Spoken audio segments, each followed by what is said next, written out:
Avis vascular centre మన దేశంలోనే the best varicose vein hospital.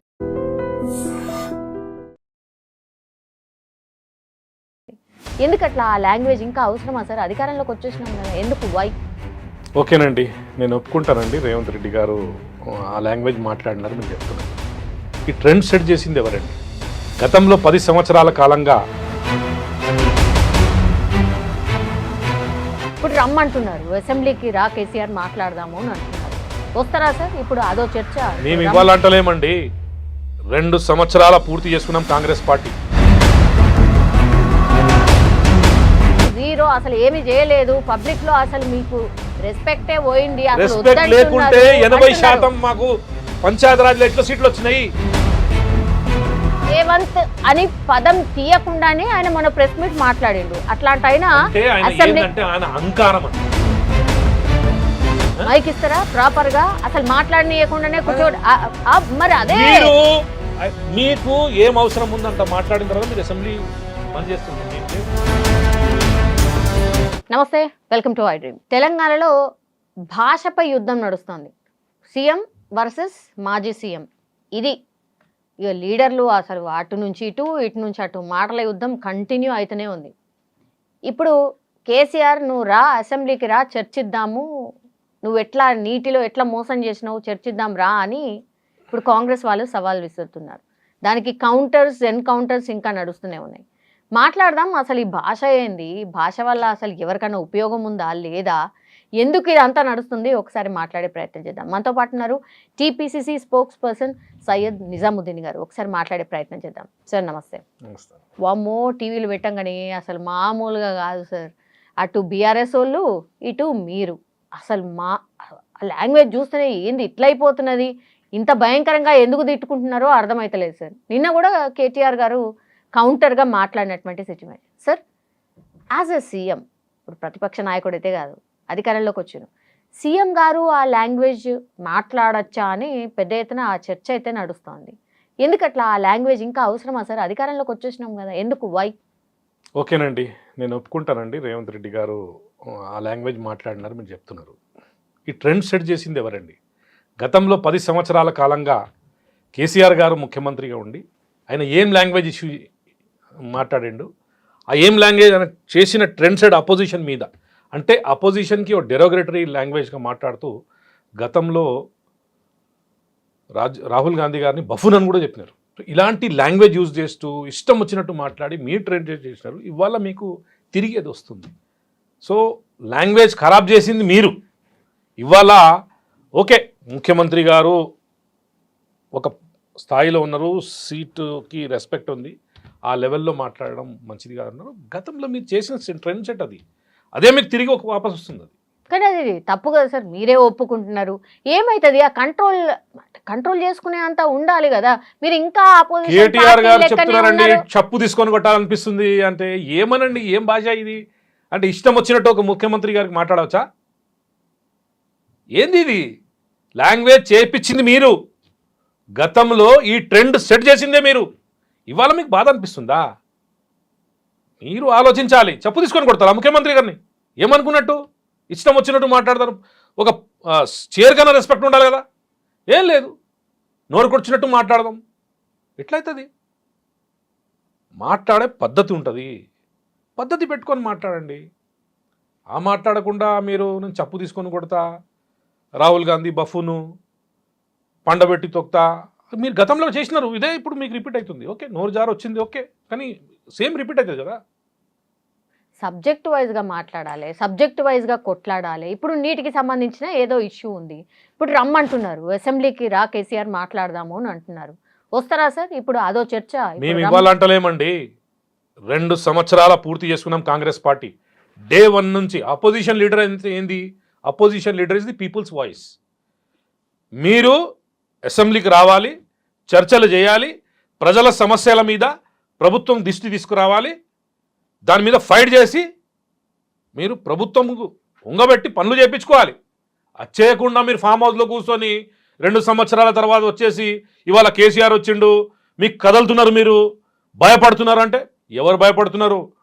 పవర్లో లేనప్పుడు భయపడలే, ఇవాళ ఎట్లా భయపడతాం? ఇవాళ ప్రభుత్వంలో ఉన్నాం, మేము గతంలో కూడా రేవంత్ రెడ్డి గారు చాలా క్లియర్గా ఇరిగేషన్ చర్చలు ఉన్నప్పుడు క్లియర్గా చెప్పినారు, రండి కేసీఆర్ గారు మీరు చర్చలు చేయండి, ఏమైనా తప్పులు ఉంటే మేము సరిదిద్దుకుంటామని చెప్పినారు. మీరు వచ్చినారా? లేదు. 2 సంవత్సరాల తర్వాత ఇప్పుడు వచ్చేసి పాలమూరు రంగారెడ్డి అంట. ఏంది ఇది? ఎంత బాధ్యత ప్రభుత్వంలో ఉందో అపోజిషన్ వాళ్ళది కూడా అంత బాధ్యతే. 2 సంవత్సరాల మా ప్రభుత్వం అయిపోయింది, ఇప్పటివరకు ఏం పని చేయలేదు, మేము ఇప్పుడు చేస్తామంటే అవుతుందా? సేమ్ రెస్పాన్సిబిలిటీ అపోజిషన్ కూడా ఉంటుంది. అపోజిషన్ కూడా చేయాలి. డే 1 నుంచి అసెంబ్లీకి రావాలి. అసెంబ్లీకి నేను రాను, నా స్థాయిలో ఉన్న లీడర్లు లేరు అంటే అంత అహంకారమా? ఈ అహంకారం ఎవరి దగ్గర ఉంది? గతంలో ఎన్టీ రామారావు గారి దగ్గర కూడా అహంకారం ఆగలేదు, ఇందిరాగాంధీ గారు కూడా అహంకారం ఆగలేదు, మీకు ఆగుతుందా? అహంకారం మానుకోవాలి. మీరు అపోజిషన్ లీడరు, 10 సంవత్సరాల కాలంగా తెలంగాణ రాష్ట్ర ప్రజలు మీకు అవకాశం ఇచ్చినారు ఒక ముఖ్యమంత్రిగా. మీరు ఇప్పుడు మాజీ ముఖ్యమంత్రి, ఇప్పుడు కాంగ్రెస్ పార్టీ రేవంత్ రెడ్డి గారిని అవకాశం ఇచ్చినారు, రేవంత్ రెడ్డి గారు ముఖ్యమంత్రి ఉన్నారు. మీరు బాధ్యత తీసుకొని ఆపోజిషన్ లీడర్గా వచ్చి మీరు అసెంబ్లీలో మాట్లాడాలి, చర్చించాలి, ఏమైనా తప్పులు జరుగుతుంటే చెప్పాలి.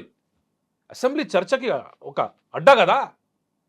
అక్కడ మీరు చర్చలు చేయకుండా మీడియాకు వచ్చేసి వచ్చేసినాడు కేసీఆర్ గారు వచ్చేసినారు, ఇప్పుడు అయిపోయింది, మీకు తోలు తీస్తాం, ఏమనుకున్నట్టు ఇది? 2 సంవత్సరాల తర్వాత వచ్చే మీ ఇష్టం వచ్చినప్పుడు వస్తారు, మీరు అవును, ఇష్టం. 2 సంవత్సరాలు మీకు టైం ఇచ్చిండ్రు. అసలు టైం ఏమందండి? కాంగ్రెస్ ఇప్పుడు పార్టీ ఏం చేస్తుందో నేను ఒకటే చూసాము. అంటానండి, చేసే పని చేయాలండి. మీరు 0 అసలు ఏమి చేయలేదు. పబ్లిక్ లో అసలు మీకు రెస్పెక్టే పోయింది. అసలు రెస్పెక్ట్ వద్దంటున్నారు లేకుంటే 80% అంటున్నారు. మాకు పంచాయతీరాజ్లో ఎట్లా సీట్లు వచ్చినాయి? రెస్పెక్ట్ లేకుండానే వచ్చినాయా? మేము పని చేయకుండానే వచ్చినాయా? 2 సంవత్సరాల కాలంగా కాంగ్రెస్ పార్టీ పనిచేసింది, పని చేసిన తీరు నచ్చినే వాళ్ళు మాకు పటం కట్టినారు. మీకెందుకు రాలేదు? మాకెందుకు వచ్చినాయి అంటే మేము చేస్తున్న పనులు ప్రజలకు నచ్చినాయి, దాని గురించి మాకు అవకాశం ఇచ్చినారు. కానీ పెద్ద పెద్ద ఊర్లలో మీరు ఓడిపోయారు సార్, అది కూడా ఒప్పుకోవాలి అవునండి, కదా. 80% గెలిచినాం కదా. మీరు బీఆర్ఎస్ పార్టీ ఉండొద్దు అనుకున్నారు, బీఆర్ఎస్ గతంలో కాంగ్రెస్ పార్టీ పార్టీ చచ్చిపోయిందన్నారు కదా, ఇవాళ ప్రభుత్వం వచ్చిందా లేదా? పార్టీ చచ్చిపోయిందంటే తప్పు, మేమేం చెప్తలేం. మీరు అసెంబ్లీలో రావాలి, మీరు ఫామ్ హౌస్లో కూర్చొని ఇష్టం వచ్చినట్టు చెప్తే ఎట్లయితుంది? మీరు అసెంబ్లీలో రావాలి, ప్రజల్లో రావాలి, మీ ఆఫీస్లో కూర్చోవాలి, ప్రజా సమస్యలను వినాలి, ప్రభుత్వం దృష్టిని తీసుకురావాలి. మీరు చేసే పని చేయకుండా మా మీద చెప్తారండి. మేము చేస్తున్నామనే మాకు మళ్ళా ప్రజలు పట్టం కట్టినారు. మేము చేయకుంటే మీ ప్లేస్లో కూర్చుంటుండే. గతంలో మీరు చూసినారు కదా, 2023లో మీరు ఓడిపోయినారు, 2024 మీకు గుండు సుందా వచ్చింది, తర్వాత ఎమ్మెల్సీ మీరు నించోలేదు, బీజేపీని గెలిపించినారు. ఇప్పుడు మీ పరిస్థితి ఏంది? పంచాయతీరాజ్లో 80% మేము గెలిచినాం. రాబోయే రోజుల్లో ఎంపీటీసీ, జెడ్పీటీసీ, లోకల్ బాడీ, మళ్ళా greater Hyderabad municipal corporation definitely ఈ 5 సంవత్సరం మంచి మెజారిటీతో మంచి ప్రజల్లో గుండెలో ఉండి పనిచేస్తూ ఇంకో 5 సంవత్సరం మేము ప్రభుత్వంలో వస్తున్నాం. మరి ముఖ్యమంత్రి గారు పదే నేనే ఇక నెక్స్ట్ సీఎంగా ఉంటా, అసలు ఇక బీఆర్ఎస్ పార్టీ ఏడుంది, పూర్తిగా చచ్చిపోయింది అనేది ఒక మాట మాట్లాడిండ్రు. తర్వాత కేసీఆర్ గారిని అసలు ఎందుకు ఆయన పాపాన ఆయన్నే పోతాడు, ఆయనని ఎందుకు పెట్టాలి, అరెస్ట్ చేయాలా, జైలు వేయాలి అని మాట్లాడుతున్నారు. దండుగు ఎట్లాగూ ఫామ్ హౌస్లోనే ఉంటుండు కదా, అక్కడ కాపలా కాస్తుంది కూడా మా వాళ్ళే, మళ్ళా జైల్లో పెడితే ఆ తిండి వేస్ట్, ఇంకా ఆ పైసలు దండుగు అని మాట్లాడడం అది కరెక్టేనా? అవునండి, ఇప్పుడు బయటికి రావాలి కదా. మీ రెస్పాన్సిబిలిటీ ఏంది? ఆపోజిషన్ లీడర్ అంటే ఏంది? ఆపోజిషన్ అంటే పీపుల్స్ వాయిస్. మీ వాయిస్ ఎక్కడుంది? 2 సంవత్సరాల తర్వాత మీడియా ముందు ఇప్పుడు వచ్చింది మీ వాయిస్. దాని గురించి అంటే ఫామ్ హౌస్లోనే ఉండండి. ఎందుకంటే మీరు ప్రభుత్వం శాలరీ తీసుకుంటున్నారు, లీడర్ ఆఫ్ ది అపోజిషన్ హోదా తీసుకున్నారు, మీకు ఆ క్యాబినెట్ అవి అంతా మీకు అపోజిషన్ లీడర్గా మీకు ఏమేమి పోర్ట్ఫోలియో దొరకాలి అన్నీ దొరికింది. ఇది ఎవరి పైసలు? ప్రజా పైసలే కదా. అన్నీ ఇచ్చిన తర్వాత మీ బాధ్యత ఏంది? ప్రజలకి ఇబ్బంది అవుతుంటే మీరు కాంగ్రెస్ పార్టీ పని చేయకుంటే మీరు రావాలి బయటికి, ప్రజల మాటలు వినాలి, అసెంబ్లీకి రావాలి. మీరు అన్నీ మానుకొని ఫామ్ హౌస్లో కూర్చొని ఇట్లా చెప్తే ఎట్లయితుంది?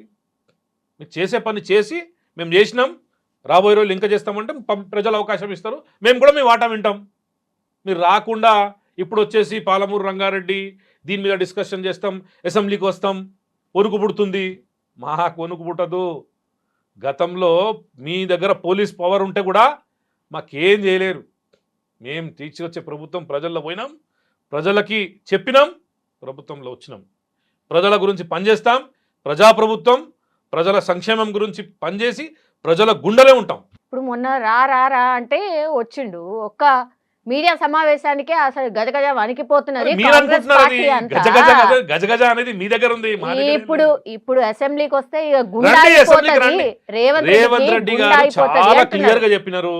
రండి లీడర్ గారు, రండి అపోజిషన్ లీడర్ గారు, రండి కేసీఆర్ గారు, చర్చకు రండి, మీరు చర్చలు చేయాలి, మీకు ఉన్న 10 సంవత్సరాల పొలిటికల్ అనుభవాల్ని మాకు ఇవ్వాలి అని రేవంత్ రెడ్డి గారు చెప్పినారు. మేమెందుకు వణుకు పుడతామండి? మేము అంటున్నాం రమ్మండి అని. మీరే రాకుండా మేమేం చేస్తాం? మీరు రాక రాక రాక రాక మీడియా ముందు వచ్చి ఒక 2 మాటలు చెప్తూ తోలు తీస్తా, తొక్కుల ఫ్యూచర్ సిటీ, ఏందండి ఇది భాష?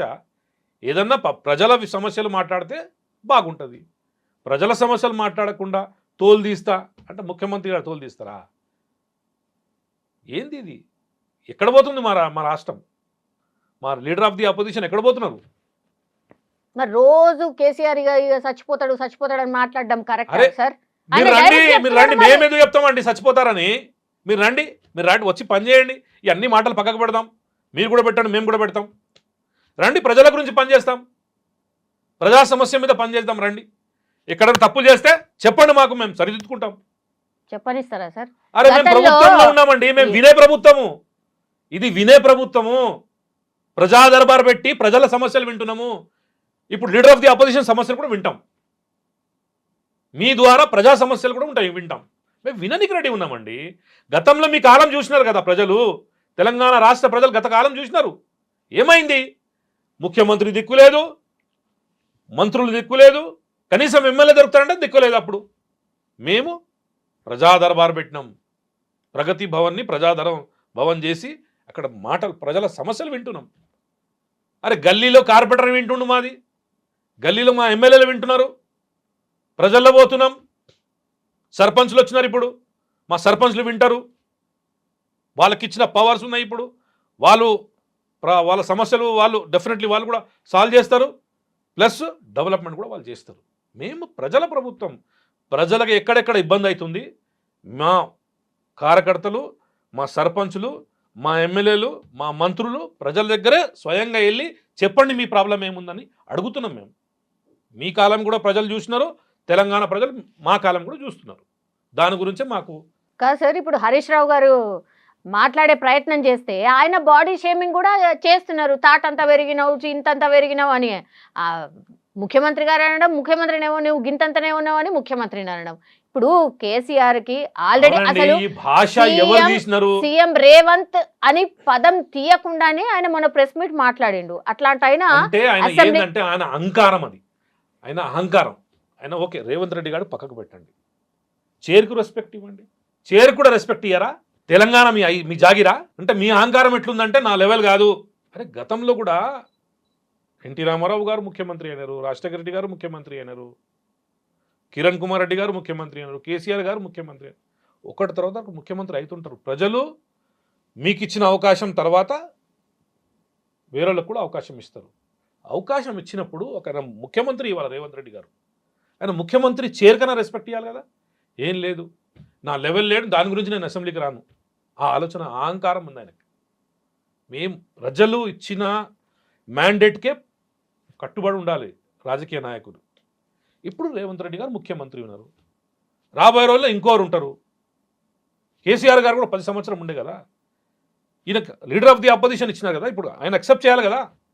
లీడర్ ఆఫ్ ది అపోజిషన్ నేను లేదు, ఆ స్ట్రైక్ నాకు సెట్ కాదు, నేను రాను, ఆయన గురించి నేను మాట్లాడను, నోరు నుంచి ముఖ్యమంత్రి గారి పేరు కూడా తీయనికి మీరు రెడీ లేరు అంటే మీ అహంకారం ఇది. మానుకోండి మీ అహంకారం. ప్రజలు మీకు అహంకారం ఉంచిందనే మీకు పక్కకు పెట్టి రేవంత్ రెడ్డి గారికి అవకాశం ఇచ్చింది. ఇప్పుడు 29వ తారీఖు నుంచి అసెంబ్లీ జరగబోతుంది సార్. అసలు మీ మెయిన్ ఎజెండా ఏంది? ఈ నీటి పంచాయతీ కాకుండా ఇంకేమైనా ఉందా? మా ఎజెండా ప్రజల సమస్యలే ఎజెండా. ప్రజలకు ఏమేమి ఇబ్బంది అవుతుంది దానికే అసెంబ్లీలో చర్చించి ఆ ఇబ్బందులు దూరు చేయాలి, ప్రజల ప్రాబ్లంను సాల్వ్ చేయాలి, రాష్ట్రానికి డెవలప్మెంట్ చేయాలి, రాష్ట్రానికి ముందు తీసుకుపోవాలి. అప్పుల పాలైన తెలంగాణని అప్పుల నుంచి బయటికి తీసుకురావాలి. ఇదే మా సమస్య. మరి కేసీఆర్ గారు ఇవే కదా ఎజెండా, మీరు పెట్టిన ఎజెండా ఇదే. మరి అవునండి, కేసీఆర్ రావాలి గారు కదా, వస్తారు. కేసీఆర్ గారు రావాలి కదా, అసెంబ్లీకి రావాలి, వచ్చి ఇస్తారా మైక్ చర్చించాలి. ఇస్తారా ఆ? మైక్ ఇస్తారా ప్రాపర్ గా? అసలు మాట్లాడనీయకుండానే కూర్చోడు. మరి అదే మీరు మీకు ఏం అవసరం ఉంది అంత మాట్లాడిన తర్వాత మీరు అసెంబ్లీ బంద్ చేస్తుండే. మేము లేదు, 10 రోజులు కాదు 15 రోజులు కావాలంటే కేసీఆర్ గారు మీరు రండి. రేవంత్ రెడ్డి గారు మీకు ఉన్న ఆపోజిషన్ ప్రకారం ఎంతసేపు మైక్ ఇవ్వాలి అంతసేపు ఇస్తారు, మీరు మాట్లాడండి. ప్రజా సమస్యలు మాట్లాడే వరకు మీ మైక్ ఎక్కడ బంద్ కాదు. ఇష్టం వచ్చినట్టు వాగితే జరుగుతుంది. అదే జరుగుతుంది కావచ్చు, అందుకనే ఆయన అవునండి, సంకోచిస్తున్నాడు అంతే కదా. అది ఇష్టం వచ్చినట్టు మాట్లాడి కాదు అసెంబ్లీ. ప్రజల సమస్యలు పరిష్కారం చేయడానికి, ప్రజల సమస్యల మీద చర్చించడానికి అది అసెంబ్లీ. అదే పని చేద్దాం రండి. మైకుల మీద కాదు, అసెంబ్లీలో రండి. అసెంబ్లీ ఉంది కదా, ప్రజలు మీకు అసెంబ్లీ దాకా పంపించినారు కదా. గతంలో ముఖ్యమంత్రి వాళ్ళ లీడర్ ఆఫ్ ది అపోజిషన్, పెద్ద పెద్ద పదవులు ప్రజలు ఇచ్చినారు మీకు. రండి, ప్రజల గురించి మాట్లాడండి. పర్సనల్ పక్కకు పెట్టండి. రేవంత్ రెడ్డి గారు పర్సనల్ మాట్లాడారు, మీరు కూడా పర్సనల్ మాట్లాడడం బంద్ చేయండి. మీ లీడర్లు కూడా చెప్పండి పర్సనల్ మాట్లాడద్దండి. ఎవరు మాట్లాడారు? మేము కూడా పర్సనల్ మాట్లాడము. మేము ఓన్లీ ప్రజా సమస్యల మీద డిస్కషన్ చేస్తాం. రండి చేద్దాం. భయం ఎవరికి లేదు. భయం భయం భయం అంటారు. ఎందుకు భయపడతామండి? అపోజిషన్లో భయపడలే, ఇంట్లో నుంచి రాత్రి రేవంత్ రెడ్డి గారిని లేపుకోపోతే కూడా భయపడలేదు, ఆమె బిడ్డ పెళ్ళప్పుడు కూడా జైల్లో ఉంటే కూడా భయపడలేదు. ఎందుకు భయపడతాం? భయపడే తత్వం రేవంత్ రెడ్డి గారి దగ్గర లేదు. పోరాడే తత్వం ఉంది. డెఫినెట్లీ పోరాడతాడు. మీరు వస్తే కూడా మీ సమస్యలు కూడా విని, మీరు చెప్పిన మాటలు విని, మీరు ప్రజా బెనిఫిట్ గురించి ఉంటే, ప్రజా సమస్య సక్సెస్ఫుల్గా అది డెఫినెట్లీ దీంతో బెనిఫిట్ అవుతుందంటే అది కూడా మేము విని ముఖ్యమంత్రి గారు డెఫినెట్లీ చేస్తారు. మీరు రండి, ఫస్ట్ మీరు వచ్చి మాట్లాడండి. రాకుండా మైకులు కూర్చొని మాట్లాడితే కాదు. కానీ లాంగ్వేజ్ గురించి మాత్రం సార్, ఈ లాంగ్వేజ్ ట్రెండ్ సెట్ చేసింది ఎవరు? తెలంగాణ రాష్ట్రంలో. మీరు కూడా అట్లనే ఉంటారా? అవునండి, గతంలో మీరు చేసినారు, ఓకే నోరు జారి ఇప్పుడు వచ్చిందేమో. గతంలో మీరు చేసింది ఏంది? ఇష్టం వచ్చినట్టు తిట్టలేదా మీరు? ఇవాళ భయపడుతున్నారా? మీరు తిడితే ఆపోజిషన్ కూడా తిడుతుంది. ఇట్లనే ఉంటుంది. సవాళ్ళకు మళ్ళీ జవాబు కూడా ఉంటుంది కదా. గతంలో మీరు చేసినారు. గతంలో రేవంత్ రెడ్డి గారి మీద ఎంత డెరోగేటివ్ లాంగ్వేజ్ మాట్లాడారు. రాహుల్ గాంధీ గారి మీద మాట్లాడారు, సోనియా గాంధీ గారి మీద మాట్లాడారు. మీరు ఎవరికి ఇచ్చినారండి? కాంగ్రెస్ పార్టీ చచ్చిపోయిందన్నారు. కాంగ్రెస్ పార్టీ వాళ్ళ పవర్లో ఉంది కదా, మీ కళ్ళ ముందునే. మీరు బతికినంత రోజులనే కళ్ళ మీద మీకు రేవంత్ రెడ్డి గారు ముఖ్యమంత్రి కూడా అయిపోయినారు. సో ఇది మాత్రం మారది. అక్కడి నుంచి వస్తే మాత్రం అందరు ఇప్పుడు నోరు గివ్ రెస్పెక్ట్, టేక్ రెస్పెక్ట్ అండి. మీరు ఇప్పుడు చెప్పు తీసుకొని కొడతారా మీరు ముఖ్యమంత్రి గారిని? ఎడమ చేతితోటి చెప్పు తీసుకొని కొట్టాలనిపిస్తుంది నాకు. అంటే ఏమనుకున్నట్టు ముఖ్యమంత్రి ఏంది? మీకు రెస్పెక్ట్ లేదు. మీ కింద స్థాయి నుంచి లాదే కదా, గోల్డెన్ స్పూన్ నుంచి వచ్చినారు మీరు. మీ ఫాదర్ ముఖ్యమంత్రి, ఆటోమేటిక్గా డైరెక్ట్ మీరు లీడర్ అయిపోయినారు. రేవంత్ రెడ్డి గారు కింద స్థాయి నుంచి వచ్చిండు. మీరు అమెరికాలో ఉన్నాడు, మేము ఇక్కడ రైతుల దగ్గర పనిచేస్తూ మా రేవంత్ రెడ్డి గారు ముఖ్యమంత్రి అయినారు. ప్రజా సమస్యలు ఆయనకు తెలుసు, మీకేం తెలుసు? స్టిల్ మాకు రెస్పెక్ట్ ఉంది. మీరు చెప్పు తీసుకొని కొడతారంటే కూడా మేము రెస్పెక్ట్గా మాట్లాడుతున్నాం. మానుకోండి, ఖబర్దార్. ఇంకోసారి రేవంత్ రెడ్డి గారిని ఇలాంటి మాట్లాడటం, ఇదేగా ముఖ్యమంత్రి గారిని ఇలాంటి మాట్లాడడం తప్పు. ఖబర్దార్. Yes sir, thank you sir, thank you so much. Assembly సమావేశాలు ఎట్లా జరుగుతాయో ఏంది అనేది ఇక చూడాలి సార్. డెఫినెట్లీ అండి, యా, మేము విననీకున్నాం. రమ్మని చెప్పండి కేసీఆర్ గారికి, అందరు రండి, చర్చిద్దాం, ప్రజా సమస్యలు పరిష్కరిద్దాం. Thank you sir.